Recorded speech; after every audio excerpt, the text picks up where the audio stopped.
Hello दोस्तों, welcome to the chemist club. आज हम एक बहुत ही ऑल टुगेदर नए टॉपिक के बारे में पढ़ने वाले हैं। वो होगा आपका आइगन वैल्यू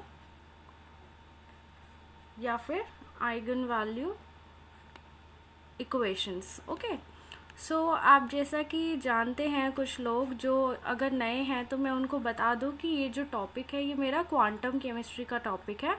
क्वांटम केमिस्ट्री मैं आज से शुरू कर रही हूँ। मैं डेली कुछ कुछ शॉर्ट टॉपिक्स लूँगी और आपको उनको इस तरीके से समझाने की कोशिश करूँगी कि एग्ज़ाम में अगर कोई भी क्वेश्चन उस पर आता है तो आप उसको बिना ज़्यादा टाइम लगाएं आप उसको आराम से सॉल्व कर लें।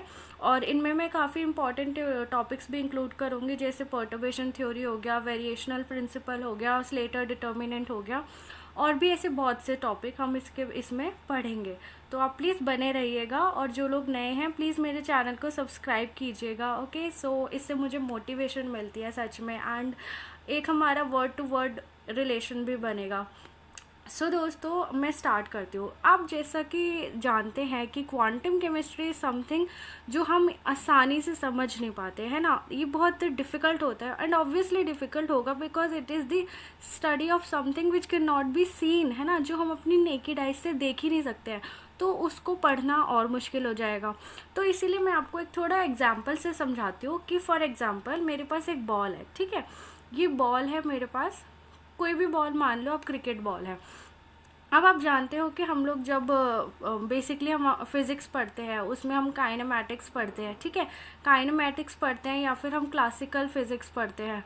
Classical physics basically consisting of जो हमारे क्लासिकल वर्ल्ड होता है, क्लासिकल वर्ल्ड की बात करें तो वो जो मास हम देख सकते हैं, जैसे आप मुझे देख सकते हैं, मैं आपको देख सकती हूँ, हम आसपास अपने सारी चीज़ें देख सकते हैं जिनका मास बहुत ज़्यादा है। ओके, और जिन चीज़ों का मास जो होता है is in the range of, जिन चीज़ों का मास या फिर जिन बॉडीज़ का मास मैं बोल सकती हूँ, जिन बॉडीज़ का जो मास होता है is in the range of H क्या होता है, हमारा प्लैंक्स कांस्टेंट होता है, ठीक है, प्लैंक्स कांस्टेंट होता है। ओके, इसका जो वैल्यू होता है वो होता है 6.626 इंटू 10⁻⁻34 जूल सेकेंड। तो ये इसकी यूनिट्स होती है और ये इसका पर्टिकुलर वैल्यू होती है।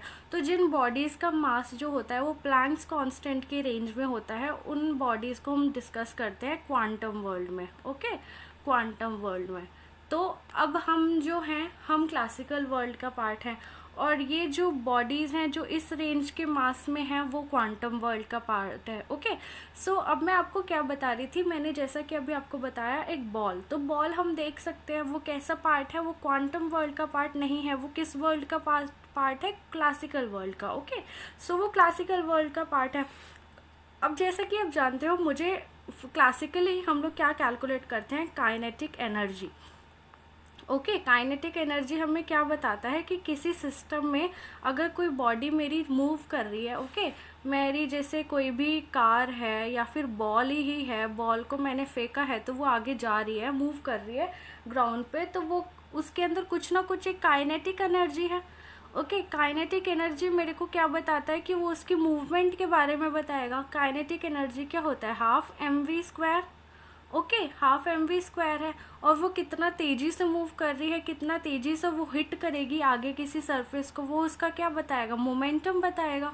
ओके, मेरी कोई बॉडी है, वो मूव कर रही है, उसकी पर्टिकुलर वेलोसिटी होगी, ठीक है, उसकी पर्टिकुलर वेलोसिटी होगी, मुझे उसका मास पता है, उसकी वेलोसिटी पता है, तो मैं मोमेंटम बता सकती हूँ, ठीक है, उसका मोमेंटम बता सकती हूँ, फिर उसका मैं काइनेटिक एनर्जी भी बता सकती हूँ, ठीक है।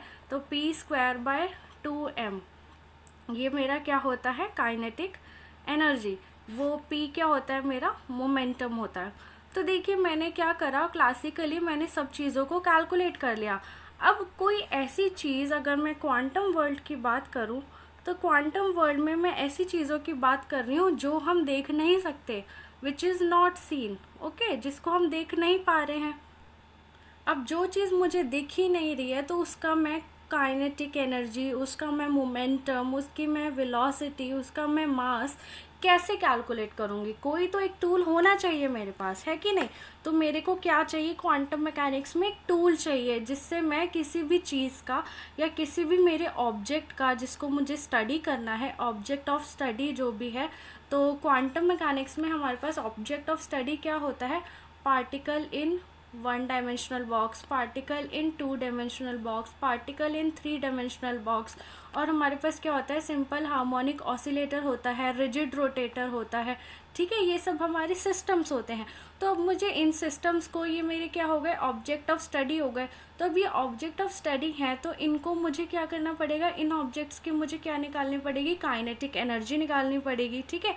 काइनेटिक एनर्जी निकालूंगी, काइनेटिक एनर्जी से मुझे इसका मोमेंटम पता चल सकता है, और भी हम वेरियस प्रॉपर्टीज़ जैसे पोटेंशियल एनर्जी हो गया, ये सब हम चीज़ों को कैलकुलेट कर सकते हैं, ठीक है? तो मैंने आपको क्या बताया, हम इन सब चीज़ों को कैलकुलेट कर सकते हैं। अब देखिए, हम इनको कैलकुलेट कर सकते हैं, कैलकुलेट कर सकते हैं। अगर मैंने ये शब्द बोल दिया है तो मतलब मेरे को इसका कोई टूल पता है कि मैं इनको कैसे कैलकुलेट कर सकती हूँ, और वही टूल क्या है हमारा? Eigen value equation. ओके, सो आइगन वैल्यू इक्वेशन एक वो टूल है हमारा क्वांटम मैकेनिक्स का, ठीक है? एक वो टूल है हमारा क्वांटम मैकेनिक्स का। अगर आप लोग लिख रहे हैं, नोट्स बना रहे हैं, तो आप प्लीज़ लिख लीजिएगा। एक वो टूल है हमारा क्वांटम मैकेनिक्स का जिससे हम physical properties of object of study, ठीक है? क्वांटम मैकेनिक्स में हमारे पास आइगन वैल्यू इक्वेशन एक ऐसा टूल है जिससे physical properties of our object of study can be calculated. आप समझ पा रहे हैं मेरी बात को? वेरी गुड, आप समझ पा रहे हैं। सो दोस्तों, इसका मतलब क्या है? अब आपको एक बेसिक आइडिया हो गया है कि आइगन वैल्यू इक्वेशन क्या है। ये एक टूल है हमारे पास क्वांटम मैकेनिक्स का जिससे हम अपने फिजिकल प्रॉपर्टीज़ हमारे ऑब्जेक्ट ऑफ स्टडी की कैलकुलेट कर सकते हैं। अब हमारे पास ऑब्जेक्ट ऑफ स्टडी जो होते हैं वो क्या क्या हो सकते हैं? जैसा कि मैंने आपको बताया, particle in 1D box. Particle in 1D box का क्या मतलब है? 1 डायमेंशन, एक डायमेंशन में मेरा एक कोई पार्टिकल है, और कौन सा पार्टिकल है? वो क्वांटम पार्टिकल है जो चलता जा रहा है। तो मतलब अगर मेरा यहाँ पर एक मैंने इमेजिनरी पॉइंट लिया है जिसको मैंने 0 पे माना है, मतलब मेरा रेफरेंस माना है, और मेरा जो पार्टिकल है वो इस पाथ को फॉलो कर रहा है टुवर्ड्स द एक्स एक्सिस या फिर वाई एक्सिस या फिर जेड एक्सिस, इस पाथ को अगर मेरा कोई भी क्वांटम पार्टिकल फॉलो कर रहा है तो मैं इसको क्या बोलूँगी? पार्टिकल इन 1D, ठीक है? ये जो पार्टिकल है मैंने इसको नाम दे दिया है ए। ओके, ये जो मेरा ए पार्टिकल है वो किसी भी पर्टिकुलर डायरेक्शन में मूव कर रहा है। अब मुझे इस पार्टिकल की क्या चाहिए होगी? इसको मैंने किसी डब्बे में डाला है, जैसा कि मैंने आपको जिक्र किया है कि ये एक बॉक्स में है, और बॉक्स हम क्या बताते हैं? अगर आपको पार्टिकल इन 1D का थोड़ा बहुत आइडिया होगा तो हम बॉक्स को क्या बोलते हैं कि इसकी जो लेंथ है, इसकी जो ये पूरी हाइट है, ये क्या है? इनफाइनाइट है, ठीक है? इनफाइनाइट है। इसके जो वॉल्स हैं, वॉल्स जो हैं उसकी जो लेंथ है वो क्या है? इनफाइनाइट है। और पोटेंशियल जो है बॉडी के अंदर वो 0 है, मतलब यहाँ पर जो पोटेंशियल है वो 0 है, और यहाँ पर जो पोटेंशियल है वो इनफाइनाइट है। पोटेंशियल 0 का मतलब क्या है? कि कोई अट्रैक्शंस या वो नहीं है, मतलब कोई अट्रैक्शंस भी नहीं है, कोई रिपल्शंस भी नहीं है। पोटेंशियल एनर्जी अगर मैं बात करूँ तो पोटेंशियल एनर्जी क्वांटम मैकेनिक्स में ज़्यादातर बताएगा अट्रैक्शन और रिपल्शन, ठीक है? अट्रैक्शन और रिपल्शन, इस इंटरेक्शन को हम पोटेंशियल एनर्जी बोलते हैं। अट्रैक्शन को हम रिप्रेजेंट करते हैं नेगेटिव से, रिपल्शन को रिप्रेजेंट करते हैं पॉजिटिव वी से और नेगेटिव वी से। नेगेटिव अट्रैक्शन के लिए इसलिए आता है क्योंकि एनर्जी रिलीज होती है, हमारा सिस्टम स्टेबिलाइज होता है, ठीक है? हमारा सिस्टम स्टेबिलाइज होता है, एनर्जी रिलीज होती है। रिपल्शन से क्या होता है? एनर्जी जो होती है वो इंक्रीज होती है। एनर्जी इंक्रीज हो रही है मतलब सिस्टम जो है डीस्टेबिलाइज हो रहा है। ओके, यहाँ पर लिख लो, डीस्टेबिलाइज होता है हमारा सिस्टम। तो आपको इतना समझ आया? तो हमारा पार्टिकल जो ऑब्जेक्ट ऑफ स्टडी है वो है पार्टिकल इन 1D बॉक्स। और 1D बॉक्स हमारा कैसा दिखता है ये मैंने आपको बताया। इसकी वॉल्स इनफाइनाइट होती है, इसमें पोटेंशियल 0 होता है, और बाहर पोटेंशियल इनफाइनाइट होता है। पोटेंशियल इनफाइनाइट मैंने इसलिए बोला है क्योंकि बाहर तो बहुत सारे पार्टिकल्स हो सकते हैं। बॉक्स में ही मैंने एक पार्टिकल को कैद किया है, लेकिन अगर बॉक्स के बाहर मैं उस पार्टिकल को छोड़ दूंगी तो ऐसे बहुत से पार्टिकल होंगे बाहर जो उसको अट्रैक्ट भी कर सकते हैं, रिपेल भी कर सकते हैं। तो ऐसी इनफाइनाइट फोर्सेस होंगी, तो इसीलिए मैंने जो बाहर पार्टिकल है उसके पोटेंशियल को मैंने इनफाइनाइट माना है। ओके, इतना आपको समझ आया? तो चलिए आगे देखते हैं। जैसा कि आपके सामने एक पार्टिकल इन 1D बॉक्स का मैंने एक पिक्चर बना रखी है, तो इसमें मैंने बताया है अंदर पोटेंशियल ज़ीरो है, बाहर इनफाइनाइट है। तो ये मेरा क्या था, ऑब्जेक्ट ऑफ स्टडी। अब जो मेरा ये पार्टिकल है जो अंदर घूम रहा है, मतलब कहीं भी किसी भी डायरेक्शन में जा रहा होगा, ठीक है, या तो वो इस डायरेक्शन में जाएगा एक टाइम पे, या तो वो इधर जाएगा, या तो वो इधर जाएगा, या तो वो इधर जाएगा, कहीं भी जाएगा, ठीक है, लेकिन एक पर्टिकुलर टाइम पे उसकी एक ही डायरेक्शन होगी, इसीलिए मैंने उसको क्या बोला है, पार्टिकल इन 1D। अब दोस्तों, अब ये जो पार्टिकल है मुझे इसका पता चल होना चाहिए कि इसकी काइनेटिक एनर्जी कितनी है, इसकी पोटेंशियल एनर्जी कितनी है। वो तो मैंने खैर यहाँ पे ज़ीरो बोल ही दिया है, तो पोटेंशियल एनर्जी तो ज़ीरो है, बट मोमेंटम होगा, कुछ मोमेंटम होगा तो वेलोसिटी होगी। तो अब ये जो फिजिकल प्रॉपर्टीज़ है ये मैं कैसे कैलकुलेट करूँ ऐसे पार्टिकल की जो मुझे दिख नहीं रहा है, तो इसीलिए मैंने इंट्रोड्यूस किया आइगन फंक्शन। ठीक है, आइगन फंक्शन इंट्रोड्यूस किया। अब जैसा कि आप जानते हो, जब हम पार्टिकल इन 1D बॉक्स पढ़ते हैं तो हमारे पास कुछ इक्वेशंस आती हैं, ठीक है, हमारे पास वो इक्वेशन क्या होती है, उस पार्टिकल की कुछ इक्वेशन होती है जिसको हम रिप्रेजेंट करते हैं। इक्वेशन को कैसे रिप्रेजेंट करते हैं, √2/L sin n pi x/L। Okay, इससे हम रिप्रेजेंट करते हैं। दोस्तों, ये हमारी इक्वेशन होती है किसकी, हमारी इक्वेशन होती है हमारे पार्टिकल इन 1D बॉक्स की, जो फंक्शन है किसका, x का। x मैंने यहाँ पर क्यों लिखा है, क्योंकि ये किसकी बात है, हमारा 1D बॉक्स की। तो अगर मैं इस इक्वेशन को थोड़ा सिंपल वे में लिख दूँ तो मैं यहाँ पर लिख देती हूँ, ये मेरा कोई भी कांस्टेंट है तो मैंने यहाँ पर c लिख दिया, साइन को मैंने एज इट इज़ लिख दिया। यहाँ पे मेरा क्या है, n pi x/L, तो मैं यहाँ पर क्या लिख रही हूँ, kx लिख रही हूँ। k मेरा क्या है, n pi/L, ये मेरा k है। ओके, तो मैंने इसको इक्वेशन को थोड़ा शॉर्ट करके यहाँ पे fx के फॉर्म में लिख दिया। ओके, तो ये मेरी इक्वेशन होती है। और कई बार हमारी इक्वेशन कॉस में भी आ सकती है, cos kx, ठीक है। अब ये इक्वेशन साइन कब होगी, कॉस कब होगी, ये मैं आपको बताऊंगी जब मैं पार्टिकल इन 1D पढ़ाऊंगी, ठीक है। अभी के लिए आप मान के चलिए ये दो इक्वेशन हमें मिलती है। अब आपको पता है हमारे पास इक्वेशन है, तो अब आपके पास जो फंक्शन है ये बेसिकली क्या है, हमारे उस पार्टिकल के फंक्शंस है। फंक्शंस हम क्यों बोलते हैं, फंक्शंस वो होते हैं जो किसी पर्टिकुलर चीज़ पर डिपेंड करता है। तो ये फंक्शन किसका है, x का, मतलब x यहाँ पर ये फंक्शन है, तो फंक्शन मतलब x हमारा कुछ भी हो सकता है, क्योंकि कभी भी किसी भी टाइम पर मेरा पार्टिकल यहाँ हो सकता है, मेरा पार्टिकल यहाँ हो सकता है, मेरा पार्टिकल यहाँ हो सकता है, यहाँ हो सकता है, यहाँ हो सकता है। तो हर पॉइंट ऑफ टाइम पे उसकी एक अलग इक्वेशन होगी, ठीक है, अलग इक्वेशन होगी और अलग एनर्जी होगी। अलग एनर्जी क्यों होगी, क्योंकि जब मेरा पार्टिकल रेस्ट पर है तो यहाँ जाने पे कम एनर्जी लगेगी, यहाँ से यहाँ जाने पे ज़्यादा एनर्जी लगेगी। जैसा कि आप समझ लीजिए, आप घर से अपने, ये आपका घर है, यहाँ से आपका ये पार्क है, ठीक है, ये पार्क है, ये सिनेमा हॉल है और ये मार्केट है। तो आप जब पार्क जाओगे तो आपकी एनर्जी कम लगेगी, आपने कम चला, लेकिन जब आप सिनेमा हॉल जाओगे तो वो काफ़ी दूर है और एनर्जी खर्च होगी, मार्केट जाओगे तो और एनर्जी खर्च होगी, आप और थक जाओगे। तो इसीलिए दोस्तों, इससे क्या होता है ना, हमारी एनर्जी चेंज हो रही है, हर पॉइंट ऑफ टाइम पे हमारी एनर्जी चेंज हो रही है। तो इसीलिए हमारा जो पार्टिकल है उसकी हर पॉइंट ऑफ टाइम पे एक अलग इक्वेशन होती है। इतना आप फॉलो कर पा रहे हैं ना, सो वेरी गुड दोस्तों, मुझे उम्मीद है आप फॉलो कर पा रहे हैं, आप बहुत स्मार्ट हैं। Okay, so be confident. So दोस्तों, हमारी ये बात होगी पार्टिकल इन 1D बॉक्स की। तो अभी मैंने आपको थोड़ा बेसिक आइडिया दिया कि हमें आइगन फंक्शंस क्यों चाहिए होते हैं और ये क्यों ज़रूरी होते हैं और इन्हें पढ़ना क्यों ज़रूरी है और ये क्या हमारे लिए फ़ायदेमंद है, इनसे हमें क्या पता चलने वाला है। तो अब बात करते हैं आइगन वैल्यू इक्वेशन की। तो अब ये इक्वेशन, मतलब अब मैंने आपको बता दिया कि आइगन वैल्यू हमें हेल्प करता है फिजिकल प्रॉपर्टी निकालने में। तो अब वो कैसे हेल्प करता है, उसकी एक इक्वेशन होती है, ऑपरेटर, ये मेरा फंक्शन ऑफ x है, is equals to C F of x। तो ये जो है आपकी इक्वेशन होती है, इसको हम बोलते हैं आइगन वैल्यू। अभी आप बस लिखिए, मैं आपको समझाऊंगी, बस आप लिखो इसे, ठीक है। Operator acting on a function is giving constant multiplied by the function.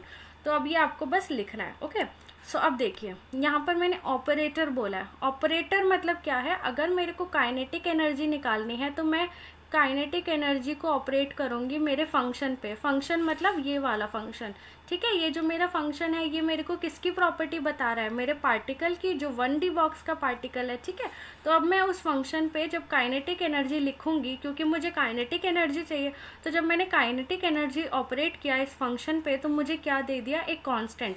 अब ये जो कांस्टेंट होगा ये वही वैल्यू होगी काइनेटिक एनर्जी की, जो मुझे इतनी देर से मैं ढूंढ रही थी, जिसके लिए मैं इतनी देर से परेशान थी। समझ पा रहे हैं आप कैसे हमें एनर्जी मिल गई, काइनेटिक एनर्जी। अब ये ऑपरेटर अगर मेरा मोमेंटम है तो मुझे यहाँ पर मोमेंटम मिल जाएगा। अगर ये ऑपरेटर मेरा वेलोसिटी है तो मुझे वेलोसिटी मिल जाएगी। अगर ये ऑपरेटर मेरा डिस्टेंस है which is x, just x, तो वो मुझे क्या दे देगा, डिस्टेंस की वैल्यू दे देगा।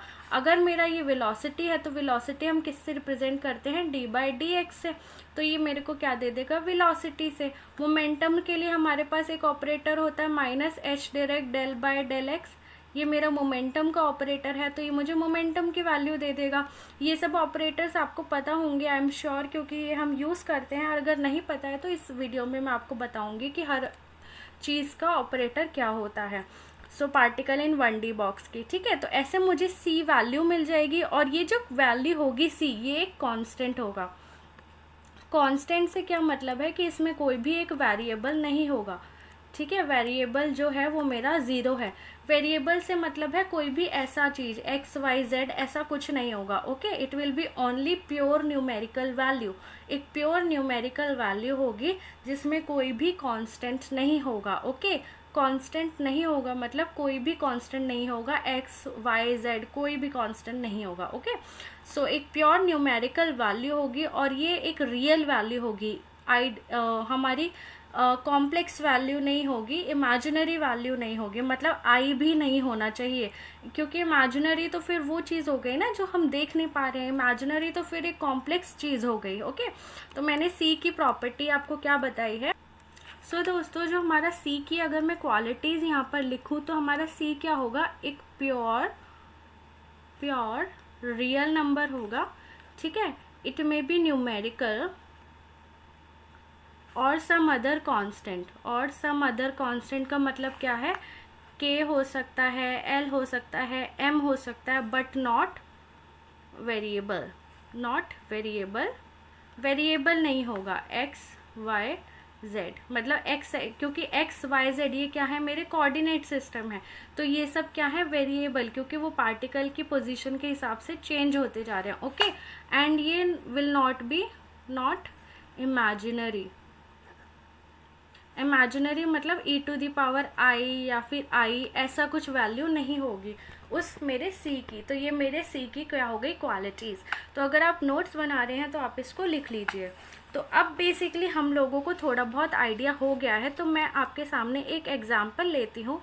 सो एग्जाम्पल आपके सामने है, मेरे को अगर कोई फंक्शन दिया है f of x is equals to E to the power i k x, ये मेरे को कोई फंक्शन दिया है, ठीक है। अब मुझे क्या करना है, उन्होंने मुझे बोला है कि इसकी मोमेंटम की वैल्यू कैलकुलेट करो। फर्स्ट क्या है, मुझे इसका मोमेंटम कैलकुलेट करना है। तो मोमेंटम के लिए जो ऑपरेटर होता है वो होता है minus I H direct del by del x, ये मेरा मोमेंटम का ऑपरेटर होता है। ओके, सो आप ये लिख लीजिए, minus I H direct del by del x.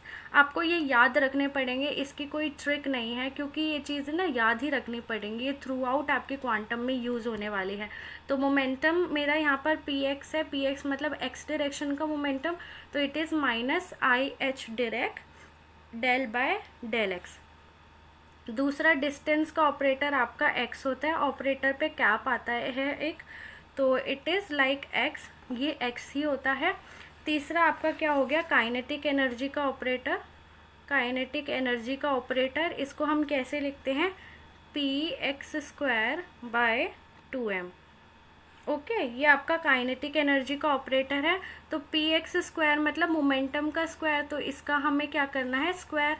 तो 1/2m तो मैंने कॉन्स्ट बाहर ले लिया, तो अंदर क्या हो जाएगा minus I H direct del by del x और इसका स्क्वायर। ठीक है, तो ये मेरा क्या हो गया, काइनेटिक एनर्जी ऑपरेटर हो गया। तो इसको मैं थोड़ा सॉल्व्ड वे में लिख सकती हूँ, -h²/2m del by del x del by del x. ये मेरा क्या है, डबल डेरिवेटिव है, 2 बार डेरिवेटिव लेना पड़ेगा मुझे फंक्शन का। ओके, सो ये मेरे कुछ इंपॉर्टेंट ऑपरेटर्स हैं, अभी के लिए आप इनको याद रखिए, बाद में कोई और होगा तो वो मैं आपको बताऊंगी। जैसे हैमिल्टोनियन ऑपरेटर होता है हमारे, और भी आगे जाके कई तरीके के परमुटेशन ऑपरेटर आएगा, और भी बहुत तरीके के पैरिटी ऑपरेटर आएगा, तो बहुत सारे ऑपरेटर आएंगे वो, लेकिन आगे आएंगे। फिलहाल के लिए आप अभी इतने याद रखिए। सो अब हमारा जैसे फंक्शन दे रखा है, तो फंक्शन मुझे दे रखा है, आइगन वैल्यू की जो इक्वेशन थी वो क्या थी कि मैंने यहाँ पर एक ऑपरेटर को इस फंक्शन पे ऑपरेट कराया और मुझे सी वैल्यू मिली कांस्टेंट की, और मुझे फंक्शन वापस मिल गया। तो ये याद रखना कि मुझे मेरा फंक्शन एज इट इज़ मिलना भी चाहिए। ठीक है, अगर फंक्शन यहाँ पर चेंज हो जाएगा तो मतलब that is not an eigen value equation. Okay, इसका मतलब वो एक आइगन वैल्यू इक्वेशन नहीं है। अगर मेरे को यहाँ पर फंक्शन चेंज हो गया तो वो एक आइगन वैल्यू इक्वेशन नहीं है। तो पहले मैं इसको एक सॉल्व करके दिखाती हूँ। सबसे पहले हमें कैलकुलेट करना है काइनेटिक एनर्जी, या फिर पहले हम मोमेंटम कैलकुलेट करते हैं। सो ये मैंने एक मोमेंटम कैलकुलेट करने की इक्वेशन लिखी है, तो मुझे यहाँ पर एक कांस्टेंट मिलना चाहिए और e टू द पावर में i k x as it is मिलना चाहिए। तो आप जब सॉल्व करोगे तो आपको सबसे पहले ऐसे लिख लेना है। ओके, सो आपको ऐसे लिख लेना है। अब उसके बाद क्या करना है आपको, सॉरी ये थोड़ा कैमरा प्रॉब्लम कर रहा है, हाँ, तो अब आपको क्या करना है, मोमेंटम ऑपरेटर लगाना है which is minus I H direct del by del x. ये ऑपरेटर आपको किस पे लगाना है, आपके फंक्शन पे, तो e टू द पावर में आई के एक्स। तो अब आपको क्या करना है, इसको डिफ्रेंशिएट करना है, क्योंकि ये तो कांस्टेंट है, तो ये कांस्टेंट है तो मतलब ये बाहर आ जाएगा। तो अब जब आप इसका डिफ्रेंशिएशन करोगे तो e टू द पावर, देखिए d by d x of e to the power x, इसका जो डिफ्रेंसिएशन होता है वो क्या होता है, e to the power x। और अगर x के पावर साथ कुछ होता है तो उसका भी फर्दर डिफ्रेंसिएशन हो जाता है। ओके, अगर मेरे पास e to the power 2x है, तो मैं अगर इसका डिफ्रेंसिएशन करूँगी तो ये क्या होगा, e to the power 2x multiply होगा, क्योंकि 2x का भी डिफ्रेंसिएशन होगा तो वो क्या हो जाएगा 2, तो इसका डिफ्रेंसिएशन हो जाएगा 2 e to the power 2x। Similarly हमें यहाँ पर भी डिफ्रेंसिएशन करना है, तो अब इसका जब डिफ्रेंसिएशन करेंगे तो क्या होगा, e टू द पावर में i k x multiplied by I k x का डिफ्रेंसिएशन क्या होगा, आई के, क्योंकि x तो वेरिएबल है, बाकी कांस्टेंट क्या है आई और k की वैल्यू मैंने अभी पीछे बताई थी n पाई बाय एल। खैर इधर तो k कुछ और होगा, सो k यहाँ पर n पाई बाय एल नहीं है, बट मैंने आपको ये दिखाने के लिए लिखा है कि k जो है वो कांस्टेंट है। कांस्टेंट क्यों है, क्योंकि n भी कांस्टेंट है, पाई भी कांस्टेंट है, और लेंथ ऑफ द बॉक्स भी कांस्टेंट होगी। तो जब आप इसको सॉल्व करोगे तो आपका क्या आएगा, i into i is i square k h direct e to the power में i k x. Okay, so i square की वैल्यू क्या होती है, आई स्क्वायर होता है -1, तो यहाँ पर क्या आ जाएगा, minus into -1 k h direct e to the power i k x. ठीक है, माइनस माइनस क्या हो जाएगा प्लस, तो k h direct e to the power में आई के एक्स। ओके, सो ये आपका क्या हो गया है आंसर। तो ये देखो आपको अपना फंक्शन आपको वापस मिल चुका है, और ये जो बचा हुआ क्या है, ये c है विच इज़ के एच डायरेक्ट स्क्वायर। तो आपको मोमेंटम क्या हो जाएगा, मोमेंटम हो जाएगा के एच डायरेक्ट स्क्वायर। ठीक है, मोमेंटम मिल गया है, मोमेंटम मिल गया है, तो आप काइनेटिक एनर्जी बता सकते हैं। काइनेटिक एनर्जी का तो आपके पास फॉर्मूला है ही, which is kinetic energy is p²/2m। चाहे तो आप ये पूरी वैल्यू यहाँ पर लिख दो। ठीक है, p स्क्वायर की जगह क्या आ जाएगा, के एच डायरेक्ट का स्क्वायर बाय 2m, है कि नहीं, के एच डायरेक्ट का स्क्वायर। ओके, के एच डायरेक्ट का स्क्वायर, यहाँ पे स्क्वायर कैसे आ गया, स्क्वायर नहीं आएगा, सॉरी स्क्वायर नहीं आएगा, क्योंकि यहाँ पे एच डायरेक्ट ही है। ओके, सो यहाँ पर स्क्वायर नहीं आएगा, यहाँ पर भी स्क्वायर नहीं आएगा, क्योंकि आप देखो ना यहाँ पर एक ही एच डायरेक्ट है, वो मैंने शायद गलती से लिख दिया है, तो यहाँ पर आपका लेकिन स्क्वायर आ जाएगा, तो आपकी काइनेटिक एनर्जी की वैल्यू क्या हो जाएगी, k square h direct square by 2m। Okay, so आपकी काइनेटिक एनर्जी की वैल्यू आ गई। अगर आपको उस प्रोसेस से आइगन वैल्यू वाली इक्वेशन से निकालना है तो आप उससे भी निकाल के देखिए। तो आइगन वैल्यू का जो काइनेटिक एनर्जी का ऑपरेटर होता है वो मैंने आपको बताया था, क्या होता है, minus H direct square by 2m D by d x. तो डबल डेरिवेटिव होगा किसका, ये फंक्शन का। तो एक बार पहले डेरिवेटिव किया तो ये मुझे क्या देगा, minus H direct square by 2m D by d x. तो ये मुझे क्या देगा, ई टू द पावर में आई के एक्स इंटू में आई के। ठीक है, एक बार फिर से ये आई के देगा और सेम चीज़ देगा, तो मैं यहाँ पर लिख सकती हूँ आई के स्क्वायर। ओके, ये सेम चीज़, ये कांस्टेंट है, ये एज इट इज़ रहेगी। ई टू द पावर में आई के एक्स, ये एज इट इज़ आ गया, और minus H direct square by 2m। तो अब इसको सॉल्व कर लेते हैं। तो सॉल्व करने के लिए आपको क्या करना है, आई स्क्वायर क्या होता है, -1 के स्क्वायर। तो इसको मैं अगले पेज पे लिख लेती हूँ। सो ये आपकी वैल्यू है जो मैंने पीछे लिखी थी। तो इसमें क्या हो जाएगा, आई स्क्वायर के square minus H direct square by 2m, और आपका फंक्शन एज इट इज़ हो गया। ठीक है, तो फंक्शन आपको एज इट इज़ मिल गया है। अब आई स्क्वायर क्या होता है, -1 माइनस माइनस क्या हो जाएगा, प्लस। तो ये हो जाएगा के square h direct square by 2m, और फंक्शन आपको एज इट इज़ मिल गया। तो मतलब आपका वेरीफाई हो चुका है। ओके, ये भी सेम चीज़ आई है, और जो हमने यहाँ पर डायरेक्ट सॉल्व किया था वो भी सेम चीज़ आई है। तो हैंस क्या हो गया, वेरीफाइड। ठीक है, तो आपका ये क्या है, वेरीफाइड है। सो अब आप ऐसे काइनेटिक एनर्जी ऑपरेटर की वैल्यू निकाल सकते हैं। कोई फंक्शन अगर दिया है तो मोमेंटम की वैल्यू भी निकाल सकते हैं। अगर वो मुझसे पूछे कि डिस्टेंस ऑपरेटर की वैल्यू क्या होगी on this function I k x, तो अब आपको क्या करना है, ऑपरेटर को ऑपरेट कराना है फंक्शन पे, एक कांस्टेंट वैल्यू मिलनी चाहिए और आपको फंक्शन एज इट इज़ मिलना चाहिए। तो एक्स के लिए ऑपरेटर क्या होता है, x e to the power में आई के एक्स। अब सिंस x जो है, x ऑपरेट करके मुझे क्या देगा, x ही देगा, क्योंकि ये इससे मल्टीप्लिकेशन में है, और मेरे को फंक्शन क्या मिल जाएगा, एज इट इज़। तो अब यहाँ पर मेरे पास कोई c की वैल्यू क्या है, c की वैल्यू मेरे पास x है। तो इसका मतलब this is not an eigen value equation. तो आपकी कब आइगन वैल्यू इक्वेशन नहीं होगी, तो यहाँ पर आप एक टॉपिक लिख लीजिए, एक हेडिंग डाल के लिख लीजिए, when the given equation will not be an eigen value equation। ठीक है, कब कौन सी ऐसी कौन सी कंडीशन होगी जब आपके पास गिवन वैल्यू जो होगी वो आइगन वैल्यू इक्वेशन नहीं होगी, जब आपका जो c होगा वो आपका इमेजिनरी होगा और वेरिएबल होगा। ठीक है, एक तो कंडीशन ये हो गई। दूसरी कंडीशन ये कि फंक्शन आपका चेंज हो जाएगा।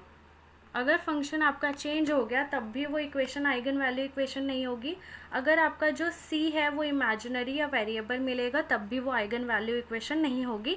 जैसा कि आप सामने देख पा रहे हो कि यहाँ पर हमें c के रूप में x मिला है, इसलिए ये हमारी आइगन वैल्यू इक्वेशन नहीं है। इसका मतलब है कि हमारा जो पार्टिकल इन 1D, अब इसकी फिजिकल सिग्निफिकेंस क्या है, हाइजेनबर्ग अनसर्टेनिटी प्रिंसिपल। ओके, तो इसकी फिजिकल सिग्निफिकेंस है हाइजेनबर्ग अनसर्टेनिटी प्रिंसिपल, जो बताता है कि मैं पार्टिकल का अगर मोमेंटम बता रही हूँ, ठीक है, मोमेंटम बता रही हूँ, तो मैं उसका डिस्टेंस नहीं बता पाऊँगी। ठीक है, उसकी लोकेशन नहीं बता पाऊँगी। अगर लोकेशन बता रही हूँ तो मोमेंटम नहीं बता पाऊँगी। ठीक है, तो उनमें अनसर्टेनिटी होगी। एक चीज़ बता रही हूँ तो ये नहीं बता पाऊँगी, अगर ये बता रही हूँ तो ये नहीं बताऊँगी। क्योंकि ऐसा पता है क्यों होता है, क्योंकि जब मेरा एक समझ लीजिए मेरा पार्टिकल है, यहाँ पर वो पड़ा हुआ है, ठीक है, मैंने उसका ऑपरेट करके उसका मोमेंटम तो निकाल लिया, लेकिन जब मैं उस पार्टिकल को स्टडी करूँगी तो मैं कुछ ना कुछ एनर्जी तो दूंगी ना उस पार्टिकल की स्टडी करने के लिए, क्योंकि हम स्टडी कैसे करते हैं, हमारी स्पेक्ट्रोस्कोपी से। ठीक है। स्पेक्ट्रोस्कोपिक टेक्निक्स है। स्पेक्ट्रोस्कोपी क्या करती है, कोई इलेक्ट्रोमैग्नेटिक रेडिएशन डालेगी, तो जब मैं इस पार्टिकल पे इलेक्ट्रोमैग्नेटिक रेडिएशन डालूंगी तो वो अपनी जगह पर थोड़ी रहेगा, वो तो एनर्जी मिल गई ना उसे, तो वो कहीं और भाग जाएगा। तो इसीलिए मैंने ये तो बता दिया कि इस पर्टिकुलर टाइम पर उसकी मोमेंटम क्या है, बट मैं अब उसकी लोकेशन नहीं बता सकती, क्योंकि अब मैंने उसको इलेक्ट्रोमैग्नेटिक रेडिएशन से इतनी एनर्जी दे दी है कि वो कहीं और भाग सकता है। तो इसीलिए हम क्या करते हैं ना, हम उसकी डिस्टेंस नहीं बता पाते हैं, इसीलिए हम आइगन वैल्यू से, मतलब फिजिकल प्रॉपर्टी, हम उसकी जो डिस्टेंस की है वो हम कैलकुलेट नहीं कर सकते। तो जब हम डिस्टेंस की फिजिकल प्रॉपर्टी नहीं कैलकुलेट कर सकते तो हम क्या देखते हैं, एवरेज वैल्यू। ठीक है, एवरेज वैल्यू निकालते हैं कि मेरा वो जो पार्टिकल है इस बॉक्स में वो किधर होगा, तो मैं एक एवरेज दे देती हूँ कि वो यहाँ से यहाँ के बीच में, वो कहीं भी यहाँ कहीं पे हो सकता है। ठीक है, एक एवरेज निकालते हैं, तो एवरेज को ही हम क्या बोलते हैं, एक्सपेक्टेशन वैल्यू। एक्सपेक्टेशन वैल्यू, ठीक है। तो एक्सपेक्टेशन वैल्यू ये अभी हम थोड़ी देर बाद पढ़ेंगे, इसका फॉर्मूला, इसके examples, but for the time being आपको ये पता होना चाहिए, जब मैं किसी चीज़ की आइगन वैल्यू नहीं निकाल पाती हूँ तो मैं क्या निकालती हूँ, उसकी एक्सपेक्टेशन वैल्यू। ठीक है, सो नाउ हम लोग एक एग्जाम्पल करते हैं। एक मेरा ऑपरेटर है मोमेंटम ऑपरेटर, जिसको मैंने ऑपरेट कराया साइन ऑफ ए एक्स पे। ठीक है, अब मुझे इसकी वैल्यू बतानी है, तो मुझे मेरा मोमेंटम ऑपरेटर पता है विच इज़ दिस। मैंने इसको जब ऑपरेट कराया तो मुझे कोई कांस्टेंट मिलना चाहिए और मेरा फंक्शन बैक मिलना चाहिए। तो जब मैं इस पे ऑपरेट कराऊंगी तो ये मेरे को क्या देगा, एक मिनट। सो अब इसमें ऑपरेट कराना है तो माइनस आई एच डायरेक्ट तो ऐसे ही आ जाएगा। साइन एक्स का डिफ्रेंसिएशन क्या होता है, कॉस एक्स, तो कॉस ए एक्स। अब ए इसका भी डिफ्रेंसिएशन होता है तो इसका डिफ्रेंसिएशन क्या होगा, ए। तो मेरे को क्या मिल गई value, minus I H direct A cos of A x. ठीक है, अब आपने इसमें क्या देखा कि मेरे को कांस्टेंट तो सही मिला है, मतलब मेरा कांस्टेंट तो कांस्टेंट ही है, जो सी की वैल्यू वो तो कांस्टेंट ही मिली है, लेकिन एक गड़बड़ क्या हो गई है कि यहाँ पर मेरा फंक्शन बदल गया है। साइन एक्स भेजा था, मिला cos x, that means it is also not an eigen value. यहाँ पर लिख लो नॉट आइगन वैल्यू इक्वेशन। ठीक है, तो आपको पता चल गया कि ये जो आपका जो पार्टिकल का फंक्शन है, मतलब पार्टिकल इन 1D बॉक्स का जो आपका फंक्शन है वो भी एक आइगन वैल्यू इक्वेशन नहीं है। तो अब हमें क्या करना पड़ेगा, इसकी एक्सपेक्टेशन वैल्यू निकालनी पड़ेगी। तो अब एक चीज़ देख लेते हैं कि मोमेंटम की तो वैल्यू मुझे मिल गई है। ठीक है, अब क्या मुझे काइनेटिक एनर्जी वैल्यू की वैल्यू मिलती है मेरे पार्टिकल इन 1D बॉक्स के लिए या नहीं मिलती। अगर आपको लग रहा है कि मैं इसे पार्टिकल इन 1D बॉक्स क्यों कह रही हूँ, क्योंकि जैसा कि मैंने आपको बताया था कि पार्टिकल इन 1D बॉक्स की इक्वेशन होती है c साइन ए एक्स या फिर c साइन के एक्स। तो देखो बेटा, ये तो एक कांस्टेंट ही है ना, k जो है ये कांस्टेंट है, c भी मेरा कांस्टेंट है। अब चाहे मैं इसको सिर्फ इतना रिप्रेजेंट करूं या पूरा रिप्रेजेंट करूं, साइन एक्स से मेरा पार्टिकल इन 1D बॉक्स ही आप समझिए हमेशा। तो अब बेटा चलते हैं आगे काइनेटिक एनर्जी पे। सो फंक्शन मेरे पास क्या है, साइन ऑफ ए एक्स। अब मुझे क्या निकालना है, इसकी काइनेटिक एनर्जी। काइनेटिक एनर्जी को हम इससे रिप्रेजेंट करते हैं। ठीक है, तो मुझे एक कांस्टेंट मिलना चाहिए और मेरे को मेरा फंक्शन बैक मिलना चाहिए। तो अब मैं इस पर काइनेटिक एनर्जी ऑपरेटर ऑपरेट कराऊंगी, which is minus of h square by 2m del square by del x square which is the double differentiative and sin ax। तो अब जब इस पे मैं इसको डिफ्रेंशिएट कराऊंगी तो minus H direct square by 2m, ये तो आपका कांस्टेंट है, d बाई डी एक्स को स्प्लिट करके लिख लेंगे। साइन ए एक्स का डिफ्रेंशिएशन क्या होगा, कॉस ए एक्स इंटू में a।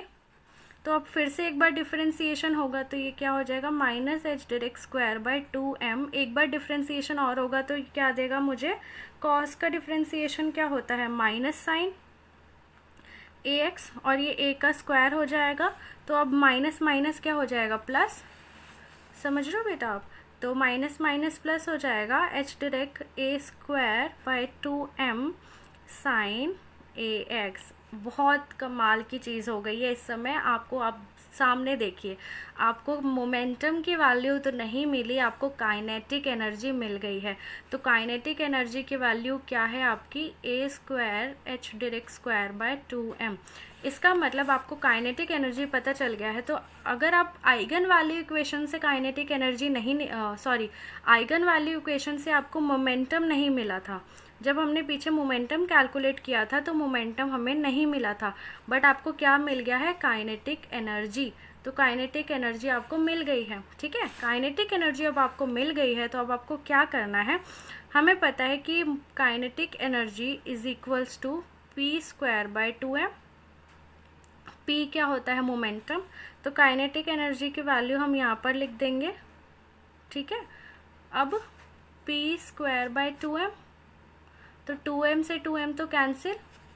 काइनेटिक एनर्जी जो p की वैल्यू है वो क्या हो जाएगी, square root of a h direct, इनका स्क्वायर रूट हो जाएगा।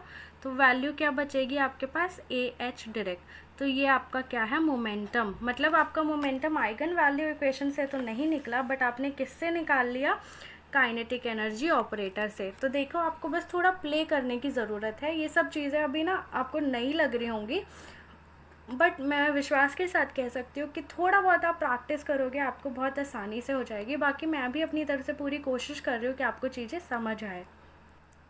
दोस्तों, मैं यहाँ पर एक चीज़ आपसे ना क्लियर करना चाहती हूँ कि जैसे अभी हमने मोमेंटम कैलकुलेट किया तो आपको लगा कि मोमेंटम तो हमें मिला ही नहीं।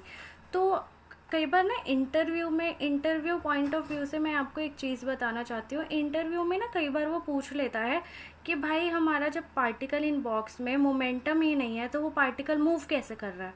तो इंटरव्यूअर की बात तो एकदम सही है कि मोमेंटम नहीं है तो मूव कैसे कर रहा है, बट आपको उस समय लॉजिक क्या लगाना है कि मोमेंटम किसके अकॉर्डिंग नहीं है, आइगन वैल्यू के अकॉर्डिंग। मतलब आइगन वैल्यू के अकॉर्डिंग हमें मोमेंटम नहीं मिला, लेकिन हमारे पास एक और मीन्स है जिससे हम मोमेंटम निकाल सकते हैं, और वो क्या है, एक्सपेक्टेशन वैल्यू। एक्सपेक्टेशन वैल्यू मतलब एवरेज वैल्यू। एवरेज वैल्यू का मतलब है कि वो मोमेंटम की हमें एग्जैक्ट वैल्यू तो नहीं बताएगा कि कितनी उस समय उसकी मोमेंटम है, बट वो मुझे एक रेंज दे देगा कि यहाँ से यहाँ के बीच में उसकी कुछ मोमेंटम है, ठीक है। तो आपको थोड़ा स्मार्टली प्ले करना है, और आपको ये भी बता देना है कि मेरा जो पार्टिकल इन 1D बॉक्स है वो मेरा काइनेटिक एनर्जी का इक्वेशन को फॉलो कर रहा है। मतलब काइनेटिक एनर्जी का आइगन फंक्शन है, बट मोमेंटम का आइगन फंक्शन नहीं है। तो काइनेटिक एनर्जी की हेल्प से भी मैं मोमेंटम निकाल सकता हूँ या निकाल सकती हूँ, ठीक है। तो थोड़ा आपको स्मार्टली पे करना है, और जैसे ही आप थोड़ा स्मार्ट बन जाओगे ना, इंटरव्यू तो बाएं हाथ का खेल होता है, क्योंकि वो लोग जस्ट हमारी को ना कोशिश करते हैं कि हम कितना डेविएट हो जाएं अपने पाथ से, कितना इधर उधर हो जाएं, ठीक है। सो आपको बस थोड़ा प्ले करके देखना है। सो दोस्तों, जैसा कि आप सामने क्वेश्चन देख पा रहे हैं, इट इज़ हमारे को एक वेव फंक्शन दिया है psi, which is c cos pi x by 2l, ठीक है। हमें इसका क्या कैलकुलेट करना है, काइनेटिक एनर्जी, वेवलेंथ और मोमेंटम, ठीक है। तो ऐसा आपसे कई बार क्वेश्चन में वो पूछ सकता है। तो जैसा कि आप देख पा रहे हैं, ये मेरा क्या किसका फंक्शन है, पार्टिकल इन 1D बॉक्स का, पार्टिकल इन बॉक्स का मॉडल है, क्योंकि x ही है एक वेरिएबल, ओके। सो सबसे पहले हमें काइनेटिक एनर्जी देखना है, काइनेटिक एनर्जी निकालनी है। तो काइनेटिक एनर्जी के लिए हमारे पास फॉर्मूला है, हमें पता है क्या है, minus H direct square by 2m del square by del x square, ठीक है। ये हम इस पे ऑपरेट कराएंगे, ओके। सो जब हम इस पे ऑपरेट कराएंगे तो ये क्या हो जाएगा, minus H direct square 2m D by d x, ठीक है। मैं और इस पूरे पाई बाय 2l को मैं ना एक कांस्टेंट दे रही हूँ k, ओके। सो मेरी इक्वेशन रिड्यूस होके हो जाएगी कॉस ऑफ के एक्स।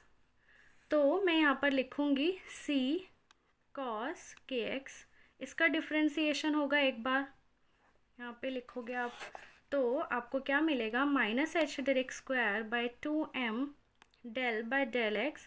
तो पहला डिफ्रेंसिएशन जब आप करोगे तो c तो कांस्टेंट है, ये तो बाहर ही आ जाएगा। कॉस के एक्स का क्या हो जाएगा, माइनस साइन के एक्स, और के एक्स का क्या हो जाएगा, के। आपने ये लिख दिया ऐसे ही। जब एक बार और डिफ्रेंसिएशन होगा तो कॉस हो जाएगा, तो आपका क्या हो जाएगा, माइनस माइनस प्लस, तो h direct square by 2m, sine का क्या हो जाएगा, कॉस, क्योंकि एक बार और होगा। c तो बाहर कांस्टेंट है, वो एज इट इज़, और यहाँ पर जब इसका आप डिफ्रेंसिएशन करोगे तो एक और के मिलेगा, तो के स्क्वायर हो जाएगा। ठीक है, तो इसको आप जब आप लिखोगे सी के square h direct square by 2m, तो के की वैल्यू आप पुट कर सकते हो। के की वैल्यू क्या थी, pi by 2l, pi by 2l। तो यहाँ पर आप वैल्यू को पुट कर सकते हो, see pi square by 2 square l square into 2m, और यहाँ पर क्या हो जाएगा एच डायरेक्ट स्क्वायर। तो pi square h square by 2 का स्क्वायर क्या होता है 4, 4 2 ज़ा 8, 8m एल स्क्वायर। तो आपको ये कुछ मैच हो रहा है उससे, जो आपका वैल्यू आती है n square h square by 8m l square, ये आपकी वैल्यू से कुछ आपका रिलेट हो पा रहा है कि नहीं। तो ये आपकी काइनेटिक एनर्जी भी तो आती है, जब आप पार्टिकल इन 1D बॉक्स की बात करते हो तो आपकी कुछ ऐसी एनर्जी आती है। तो यहाँ पर आप उससे कंफ्यूज मत हो, बट आपको बेसिकली वो ये वैल्यू कैलकुलेट करने को बोलेगा कि इसकी काइनेटिक एनर्जी क्या है, तो आपने देख ली।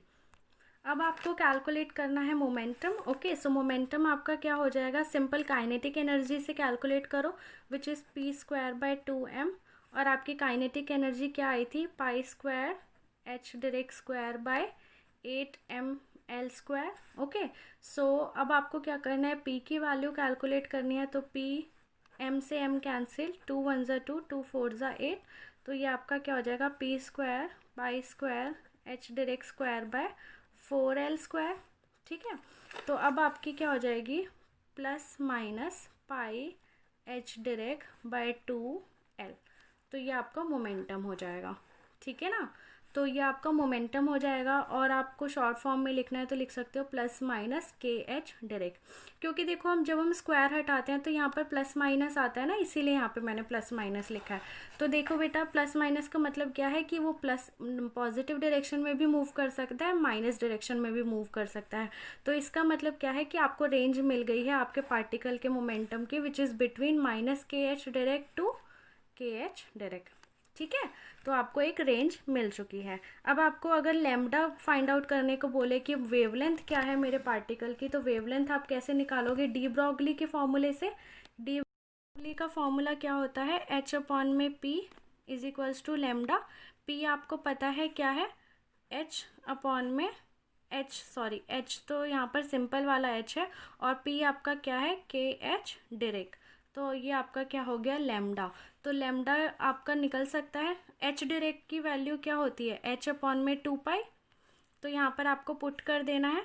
देखो एच और एच डायरेक्ट में डिफरेंस है, एच डायरेक्ट क्या होता है एच अपॉन में 2 पाई। ओके, तो यहाँ पर आपने वैल्यू पुट करी, तो ये क्या हो जाएगा एच, ऊपर आएगा 2 पाई, तो एच से एच कैंसिल, लैम्डा आपका क्या आ गया 2 पाई बाय के, ये आपका क्या आ गया लैम्डा। ओके, सो ये आपका आंसर हो गया। यहाँ पर आपको क्या हो सकता है, वो के की वैल्यू पुट करके दे दे, तो 2 पाई अपॉन में के की वैल्यू क्या है पाई और 2l, तो पाई से पाई कैंसिल, ये आपका क्या हो जाएगा 4l is equals to lambda. तो मतलब लैम्डा की वैल्यू आपकी वेवलेंथ क्या हो गई 4l। आपको ऑप्शन में दे देगा 5l 6l 7l, तो आपको किसको टिक करना है 4l को। ओके, तो के की वैल्यू मैंने कहाँ से पुट करी है, मेरे को पता है कि के की वैल्यू क्या है पाई बाय 2l, इसीलिए मैंने वहाँ पर पुट कर दी। तो ऑप्शन के हिसाब से देखना है आपको कि ऑप्शन में क्या दे रखा है। सो दोस्तों, मुझे उम्मीद है कि आपको समझ आया होगा, थोड़ा आइगन वैल्यू इक्वेशन की आइडिया हो गई होगी कि क्या होता है बेसिकली। बाकी जब हम आगे कुछ कुछ टॉपिक्स पढ़ेंगे, अगर वहाँ पर कुछ नए ऑपरेटर्स आएंगे तो मैं आपको बताऊँगी कि आपको कैसे करना है और कैसे सॉल्व करना है चीज़ों को। बट अभी के लिए एक इंट्रोडक्टरी सेशन मैंने आपको दे दिया है, और जो नेक्स्ट वीडियो होगी उसमें हम बात करेंगे कि वेवलेंथ, अगर हमें एक वेवलेंथ दे रखी है, मतलब एक वेव इक्वेशन दे रखी है, ऐसा कुछ एक डायग्राम दे रखा है किसी पार्टिकल इन 1D बॉक्स का, तो मुझे इससे काइनेटिक एनर्जी, मोमेंटम, वेवलेंथ कैसे कैलकुलेट करना है, तो हम इसको देखेंगे ओके डिटेल में। एंड कई बार पूछ सकता है नोड कितनी है, तो हम कैसे निकालेंगे नोड, ये भी हम देखेंगे डिटेल में। So stay tuned to my the chemist club, and safe रहिए दोस्तों, and please please please subscribe my channel दोस्तों, please subscribe. So bye bye.